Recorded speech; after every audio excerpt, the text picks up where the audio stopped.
Hi all, Assalamualaikum. We've arrived at the last section of the speaking task, Task 8, describing an unusual situation. I've heard from many people that they hate this part the most. They feel that the question is not realistic and doesn't really measure the English skills accurately. Having said that, if you're taking the CELPIP test, you still have to answer the question, regardless of what you think of it. But this is just one of the 8 tasks that you have to do, so your response from one of the 8 questions is not going to make or break you. Unfortunately, no matter how much you hate this question, you still need to prepare, so I hope this video can at least help you feel slightly more comfortable when you get to this part. If I manage to do that, then I think I've accomplished my goal of posting this video. You will have 30 seconds to prepare and 60 seconds to speak. You will phone another person to describe this unexpected situation you see. Then, how should we answer this question? I'd like to propose this structure to help you all. First, state the purpose of the call. Because you're calling someone, it would be expected to say why you're calling. Then, state how the situation arose, followed by detailed description, and in the end you finish with a closing, and you need to refer back to the question. Just a brief reminder for those of you who haven't subscribed, you can click the subscribe button below to be notified when we post new guides, sample questions, and sample answers for the CELPIP test. You can also hit the like button to say thanks. Now, let's take a look at the picture we're going to use as an example. You're leaving your house and you saw the scene in front of you. Call a local newspaper office to describe the scene and ask if a journalist can report on the incident. Okay, I will try to demonstrate the structure I proposed earlier. First, you're stating the purpose of the call. Starting with step number 1, you will greet the person by saying hi. And then you will make one sentence to let the other person know the reason why you're calling.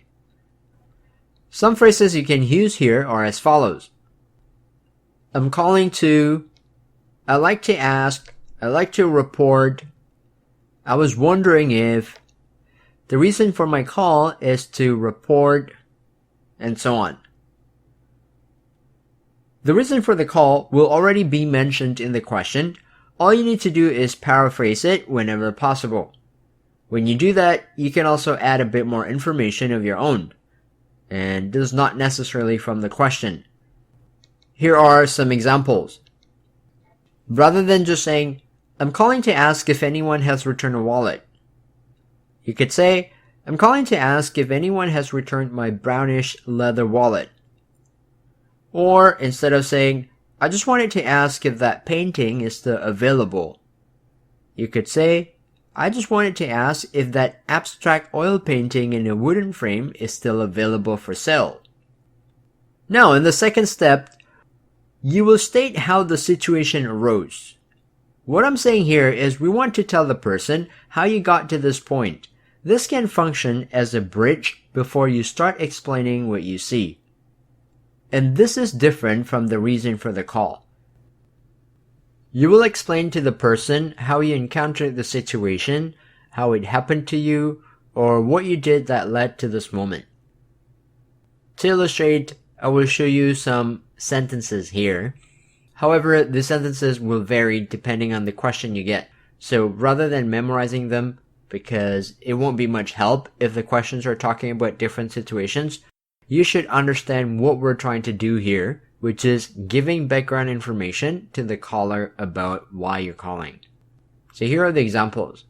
You might say things like, I was browsing your website and I saw this product on your main page. I was on the way home when I saw the accident. My friend and I visited your store yesterday afternoon. I need to buy some furniture and decided to drop by your store, which is only a few blocks away from where I am. Next, we will make sentences to provide details about what we're describing. This is the core of your answer. Remember that the aim is to describe an unusual situation which means your details will be important. To start your description, I have some examples for you, such as, I will describe it as well as I can. Let me describe it to you. I will do my best to describe it. After that, you will follow your sentence with detailed information. I understand that the picture always shows things that you're not familiar with, so a lot of people get surprised or they're flustered. For that reason, you may want to be familiar with some of these expressions to help you describe something. So the first couple expressions are about describing things, and on the second column here, these are expressions you can use when you make a guess because maybe you're not sure what you're looking at. Once again, I'd recommend that you practice this kind of expressions so that in the exam you can just use them naturally without thinking too much and trying to remember what words or what phrases you can use. And when you're describing your details, keep track of how much time you have left. From my own experience, I feel that 60 seconds are not much when you want to describe a lot of details.